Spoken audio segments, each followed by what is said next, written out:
Alors aujourd'hui, on est au complexe laitier de Rothier, chez Lactalis. Ce sont 55 000 m² de bâtiment, 750 professionnels du lait qui travaillent ici, même 850 je crois.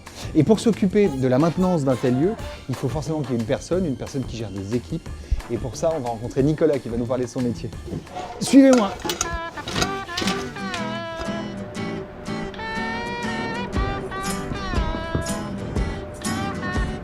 Nicolas? Non, désolé. Ah. Guillaume, Oui, Nicolas. c'est bien, Enfin. tu me cherchais? Oui, Bienvenue ici à la maintenance. c'est ici la maintenance alors. Voilà, là ils travaillent à remettre en état, c'est leur lieu de retour, ils ont leur matériel ici, donc ils y travaillent. Ça ressemble pas du tout à l'établi de mon grand-père, c'est beaucoup plus gros. Ah, c'est un peu plus évolué. Ils ont chacun leur Attends, truc. je te ouais. permets pas de critiquer l'établi de mon grand-père. Comment t'en es arrivé à faire ce métier alors? J'étais dans un lycée plutôt technique, un bac génie électrotech, ensuite j'ai fait un BTS par alternance, donc de l'apprentissage. Et puis après, j'ai trouvé assez rapidement mon premier boulot, pareil, toujours dans l'agroalimentaire. Parce que mon grand-père est boucher charcutier. C'est peut-être ça la veine qui fait que C'est ça, je t'avais fais le fibre, de l'agro. quelque chose qui te menait vers l'agro. Je pense, ouais. Mais du coup, tu fais quoi? Enfin, je veux dire, Petite explication peut-être de ce qu'on fait. Bah, je veux bien, ouais. C'est un des plus gros sites, des plus gros complexes laitiers. Alors on l'appelle complexe parce que du coup, moi je gère une partie de la maintenance de ce côté-là. Je gère tout ce qui va être de ce côté-là, ce qu'on appelle la société laitière. Mes équipes interviennent sur toute cette partie-là, sur toutes les activités qui touchent à la maintenance, c'est-à-dire l'hydraulique, le pneumatique, la mécanique, l'électricité, l'électronique, de l'informatique de plus en plus. C'est hyper varié. On est sur un site où il y a énormément de techniques. Là, on n'est pas sur je remplis une bouteille de lait et je la donne. C'est pas tout à fait ça. On touche vraiment toutes les activités de la maintenance. La maintenance, c'est pas juste Oui, je on bricole. on a l'image du type qui passe un coup de balai dans le fond. Et c'est ça. Et qui a les mains sales. Bah, c'est pas ça.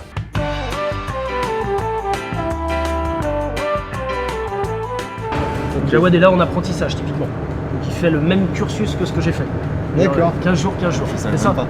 Ouais, Tu vois, c'est de l'alternance. Ça ouvre des portes. D'accord, donc il y a quelques années, tu étais là toi. en train de faire un Exactement, câble il y a et tout, quasiment 20 ans à peu près, ouais.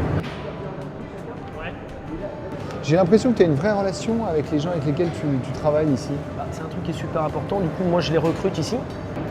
Je suis très attentionné donc à regarder le CV forcément sur c'est quoi leur cursus, c'est quoi leur expérience, Ouais, mais c'est logique. surtout d'aller chercher ce petit plus qu'ils ont, ce petit savoir-être, ce petit côté avenant, ce petit côté peps. La personne, si elle est capable d'avoir du potentiel et puis de déplacer des montagnes, je pense qu'elle peut aller encore plus haut que les autres. Et c'est ma façon de travailler, d'être assez cash, d'être assez franc avec les gens, voilà, pas de faux semblants, et ça rejoint un petit peu aussi les valeurs du judo, en termes d'humilité, de respect, d'amitié. Du judo, pourquoi? Parce que je fais du judo à l'extérieur. Ah, d'accord. Voilà. Ouais. Ouais. Comme tu dis, River. C'est quoi les qualités qu'il faut pour faire ton métier? C'est déjà au fur et à mesure avec l'expérience prendre un petit peu de recul, avoir une hauteur de vue, clairement, avoir le contact. Tu dis contact, tu penses management aussi, tu as des équipes, Je ça pense va? clairement, au jour d'aujourd'hui, il y a surtout sur ce poste de responsable maintenance plus de management et de relationnel et de communication qu'il y a de technicité, je dirais. On cherche surtout des managers avant d'avoir des techniciens. Et puis j'aime souvent à dire faire la corrélation entre la maintenance, c'est des hommes et des machines, mais c'est des hommes avant d'être des machines. Donc je me concentre d'abord sur ceux qui font la maintenance et ensuite on se concentre sur les machines. C'est quoi les trucs qui te plaisent le plus dans ton métier? Le truc, en effet, c'est de pouvoir fédérer, de manager des équipes, mais de les fédérer, de les amener sur des objectifs, tous ensemble. Ça, c'est important. Et puis, pédagogiquement, les faire franchir un cap, c'est super intéressant, quoi. Voilà, c'est des petits chemins de vie qui font la différence, quoi. Je pense qu'on fait à fur et à mesure. Ah, je crois que c'est pour toi. Ah, ça marche. Alors comment tu envisages ton avenir, toi? L'avenir ici, il y a encore des investissements et des agrandissements. Donc ça veut dire encore plus d'hommes, donc ça veut dire des recrutements.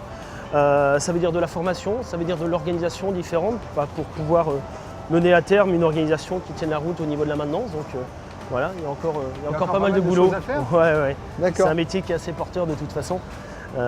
Ici ou autre part, la maintenance, on a besoin de gens de maintenance plus que jamais.